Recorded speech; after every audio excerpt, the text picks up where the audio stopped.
This program has been made possible in part by the following sponsors. The Trial Lawyers Association of BC.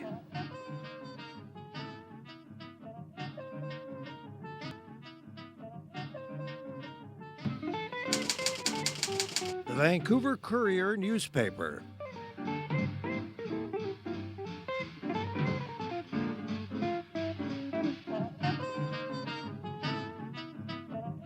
My new book about addictions, All the Way Home, Building Recovery That Works.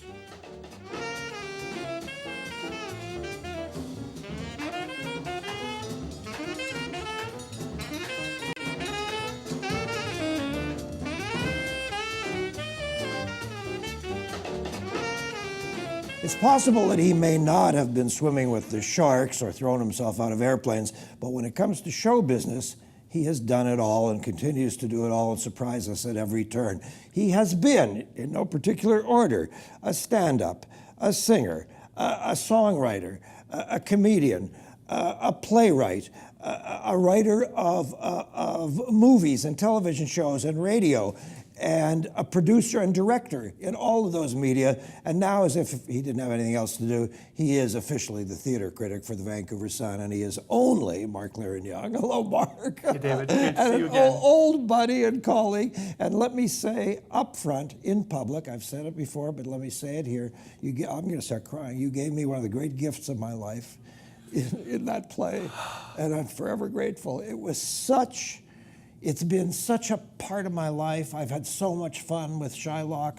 What a piece. Oh, man. And one of the great gifts of my life was having you do that at Barton the Beach. How crazy was What's that? wild, I don't know if you realize this, we've set a precedent there. We were, Yes. first, we were the first play ever not by William Shakespeare to be done at Barton the Beach. Yes. So if you look through their history, the other day, last year, they were talking about, Elizabeth Rex, the first play, and then they started correcting it, going, no, Shylock was the first play not by Shakespeare. Yes, and even people on the board thought that this was actually the actor talking about Bard. Oh, it was insane.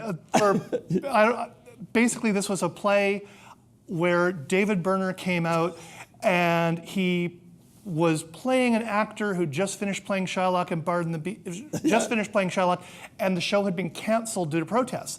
And David's doing a talkback, and I don't even know if you know how many people raced back to the theater after the show and went, "Is that real?" There were Bard volunteers in tears after your performance, going, "What are we going to do? They've canceled Merchant of Venice." And we're like, "No, they didn't." No, that was a play. It was David Berner. He was acting. Mark wrote it. Oh my God. And the suspension of disbelief was so insane. And I don't think I've ever told you this. When the play played at San Diego Repertory Theater in the States, when it was the second production there, the artistic director, I told him, I said, "Look, when this was done in Vancouver, people thought it was real." And the guy looks at me and pats me on the head and goes, "Oh, well, that's Canada. You're pretty," and the gist of it was, you're pretty unsophisticated in Canada. So opening night, the artistic director's sitting there, the actor does the play, and 4 of the audience members turned to him afterwards and went, "Man, we're so sorry you had to cancel Merchant." And he's like, "What do you mean?" He said, "Well, we just saw you canceled Merchant." He went, "No, I didn't." "Oh, yes." And they had it in their head that it actually said on the poster, "Merchant has been canceled." Like somehow from the show, the suspension of disbelief got so crazy that they believed they'd read on the poster, "Canceled." The gal, and he had to take them outside to check. The gal who ran one of the national speaking tours phoned me after one of those performances. And she said, "David, how long does that piece run?" And I said, 90 minutes almost to the beat, almost to the second. Yeah. Because every time I did it, it ran almost literally 90 minutes. And she said, "Well, I have to tell you something peculiar." I said, "Sure." She said, "Well, I saw you do it last night, and 45 minutes in, I didn't realize it was a play. I thought that was just you talking." And I said, "Well, that's a great honor for you to say that. That says something nice about my acting and also about how tight the writing was." Yeah. And I thought that you and I, we were just an accident, a beautiful accident that had to happen. Oh, absolutely. Yeah, it's just the language. Anyway, so today in the Vancouver Sun, there you are writing about a play about William Shakespeare. Yeah, equivocation. Yeah, Part of the Beach. with Fraser and McKay and others. Yeah. Yeah. So did you ever imagine that you'd be Mr. Theatre Critic? Really not. I did it years ago for the Georgia Straight. Like Yes, when of course. when I was fresh out of university, I was Yeah. the theater critic for the Georgia Straight. And what happened was that Peter Berner was retiring from the Sun. Yes. And I was friends with the entertainment editor, Maggie Langrick. Of who course. I knew from a million years Who's ago. a big buddy of mine. Yeah, I'd interviewed her when she was an actress. Yeah. And I directed her as an actress. And she called me up and said, look, would you mind filling in for a little while? Oh, yeah. So 2 years later, it's still a little You're- while. You're still filling in. Yeah, it's a lot of fun. Tell me this, Mark, I came here in my 20s, and my sense was that for the first few years, 10 years or so, as I got interested in local theater, we were still a colonial culture. We were still full of Pirates of Penzance and Christmas pantos and all that jazz, which quite frankly is not my cup of tea. Yeah. I can take an occasional Gilbert and Sullivan, but I've always been in love with American theater, Yeah. And so thankfully, it seemed to me, about 10 or 15, about 35 years ago, we started to make the shift, and we started to see the George Regas, and we started to see the local playwrights and Canadian playwrights, and lots of American drama, of course. Yeah. What's your sense of where we're at now? Because you've been watching this landscape forever, and you've been a living part of it. Well, it's funny because when I first started reviewing, I thought, wow, have I gotten soft? Because I'm really liking this stuff that I'm seeing. And then I just started asking people, like, no, you've come in at the right time. The last 2 years, there's been some phenomenal work. There was a period in March where there was one day I raced to see 3 plays in one day because I wanted to. Wow. I wasn't reviewing them. Yeah. I just heard they were fantastic. Really? And there was just this run. They should have just declared it a theater festival. You could not have gone wrong in that month. Really? It was like, I'm trying to remember them all, but I mean, one of the ones that really stood out was Chelsea Hotel at the Fire Hall. Oh, yeah, I remember but it was you like talking about. everywhere, Yeah. everybody was putting on something exciting. The Ronnie Burkett show, which is just epically great. Trina Davies' show, Romeo Initiative, was at the Cult. It was like you could have gone through the theater listings and thrown a dart and gone, and you wouldn't have gone wrong. When the Vancouver Playhouse folded a few years ago, there was this, big hue and cry and lots of tears. Not from me. I thought the Playhouse had far outlived its worthiness, but my impression has been that lots of people have rushed in to fill that gap. Yeah, well, the Playhouse was doing mostly co-productions when they went under. They weren't doing that much local work. The artistic director was working on doing more local work, but I mean, he had so many budget constraints. There were so many issues around their finances. And I think what has happened is you've seen all of these smaller companies sort of jump up and get more attention.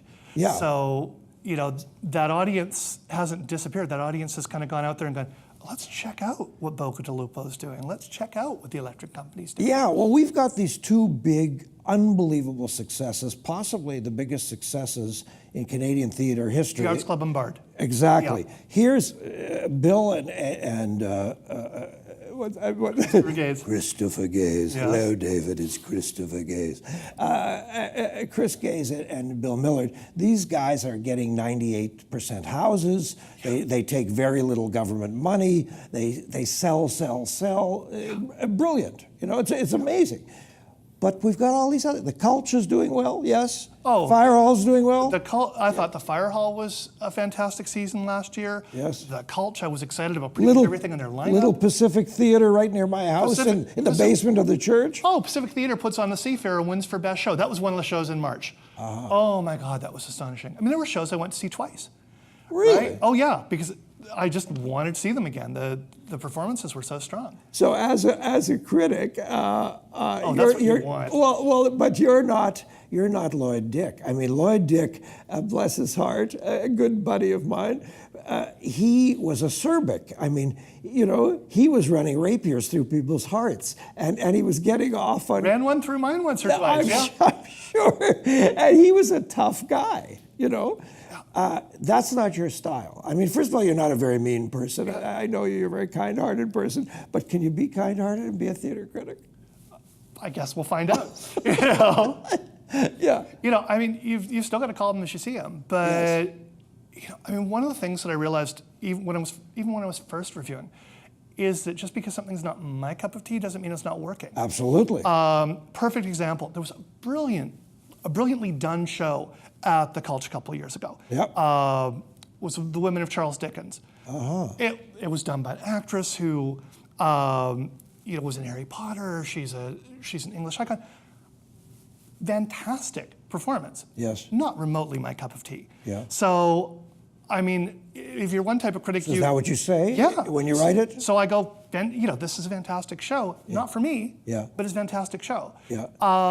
You may love it.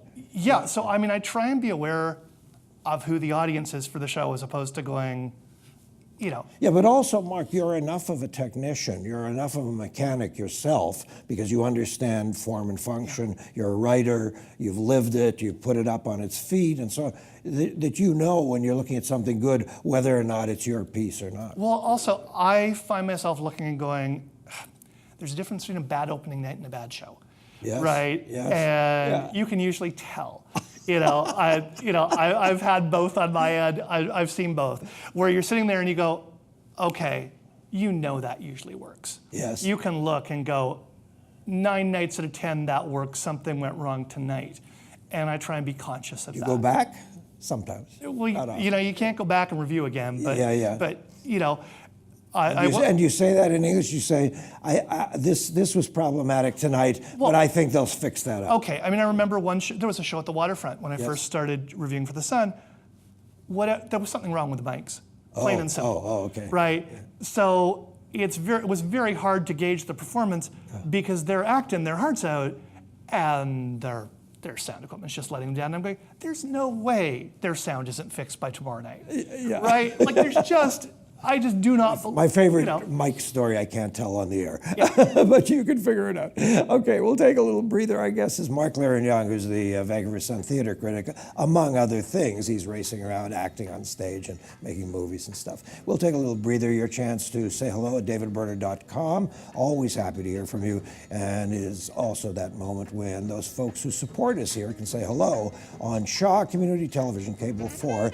Back with you in just a theatrical moment. This program has been made possible in part by the following sponsors. The Trial Lawyers Association of BC.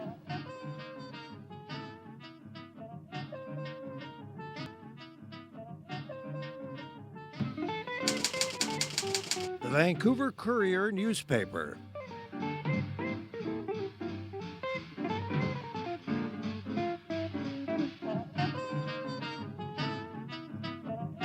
My new book about addictions, All the Way Home, Building Recovery That Works.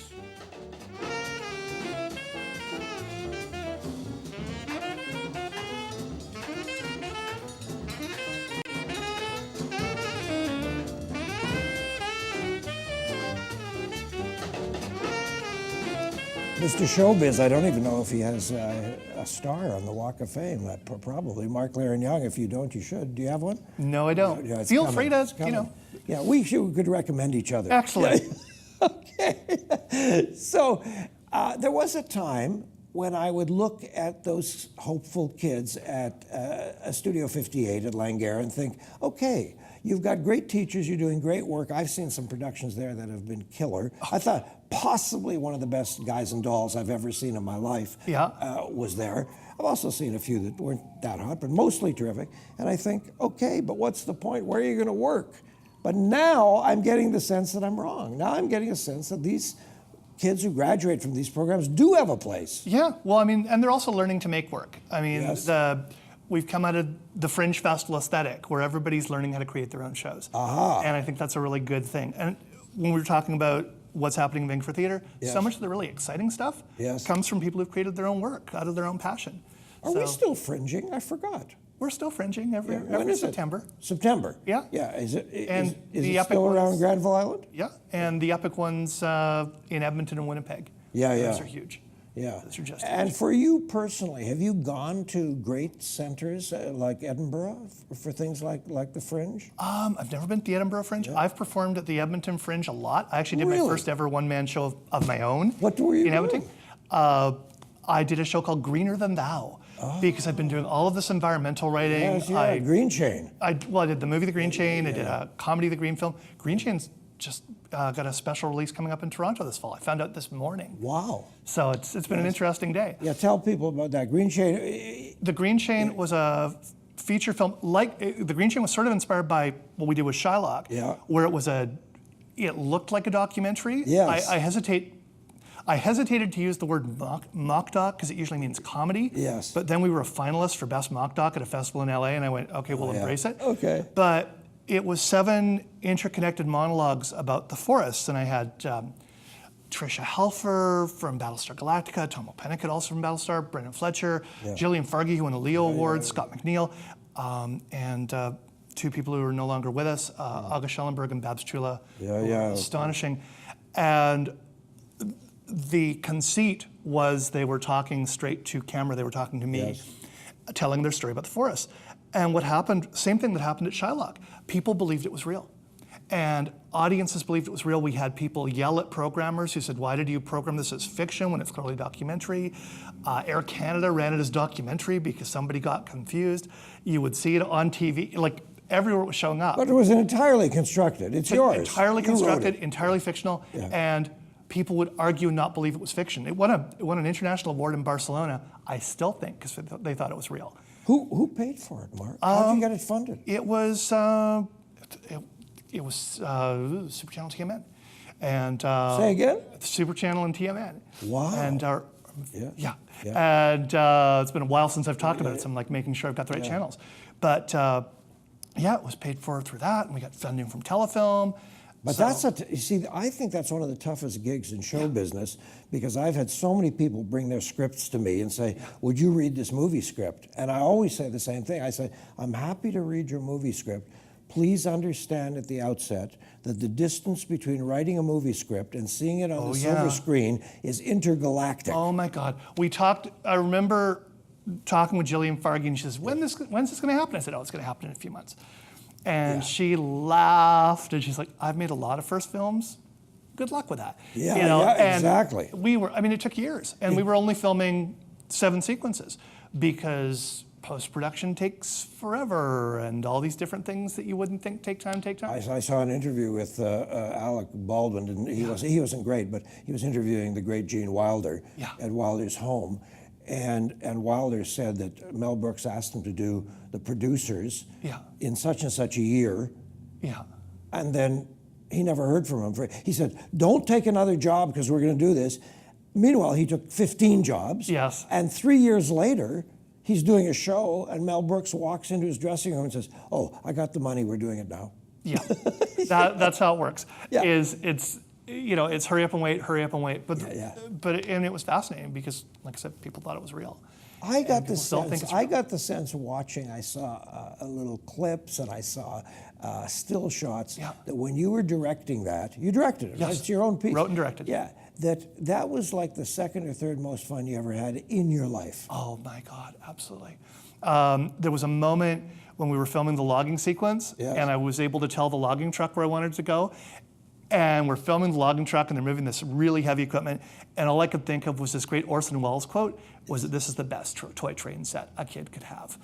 It was so, paraphrasing there. George Stevens walks up to Rock Hudson in Marfa, Texas, this great expanse of nothing, and they're building the house for Giant. Yeah. And he knows that Rock is insecure about playing the lead role and carrying the movie and so on, even though he has Liz Taylor and James Dean and so on.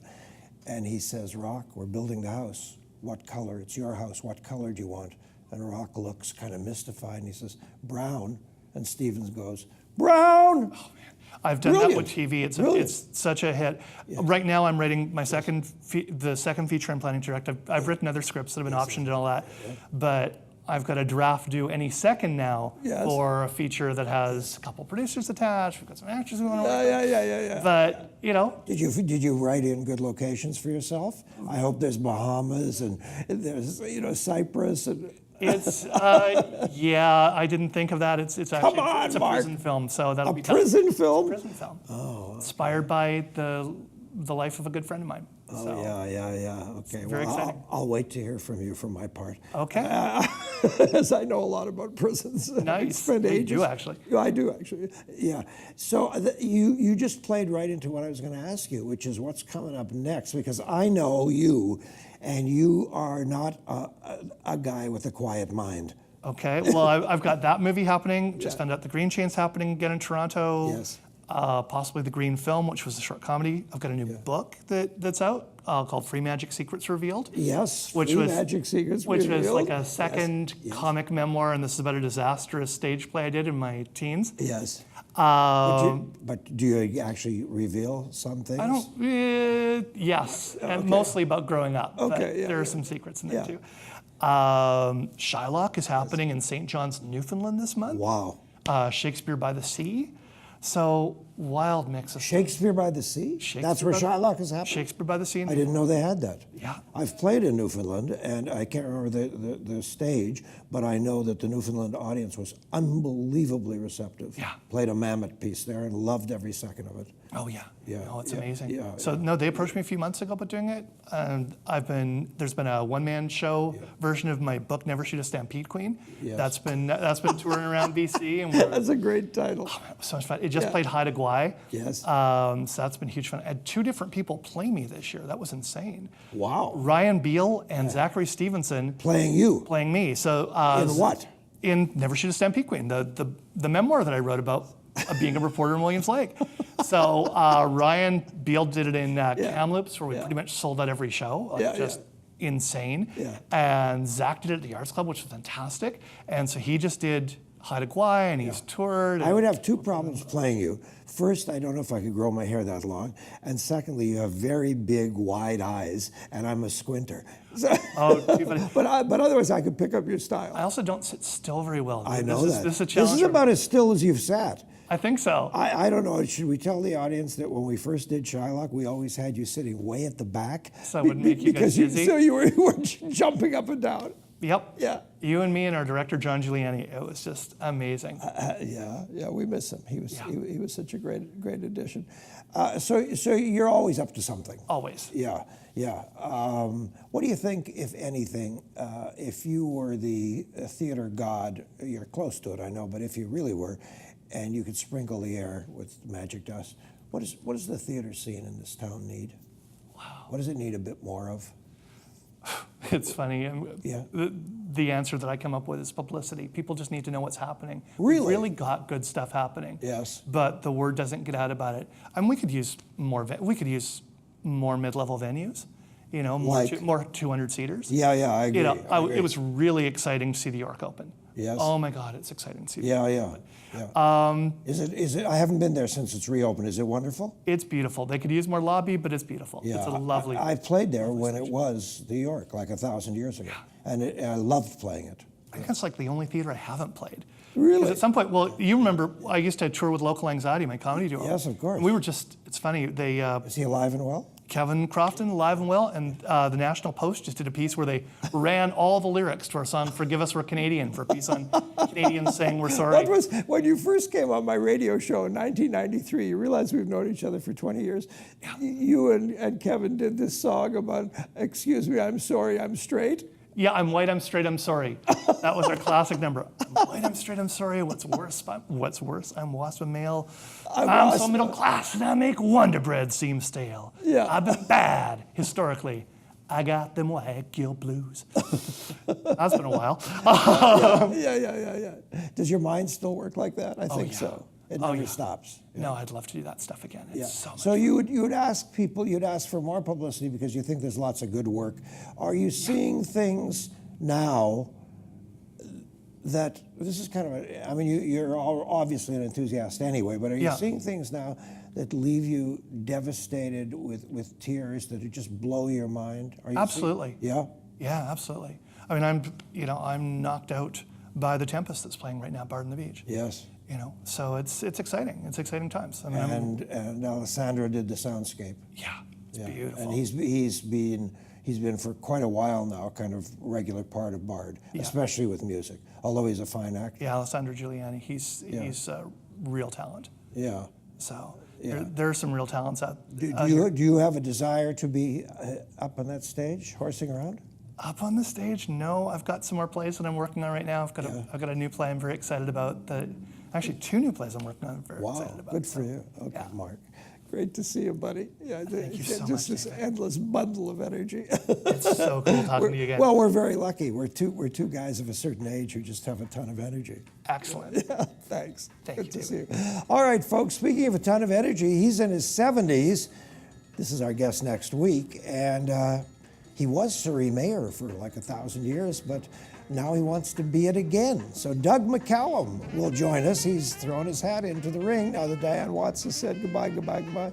And that's what we say to you. Thanks for being with us here on Shaw Community Television, Cable 4. Have a good night. Thank you, David.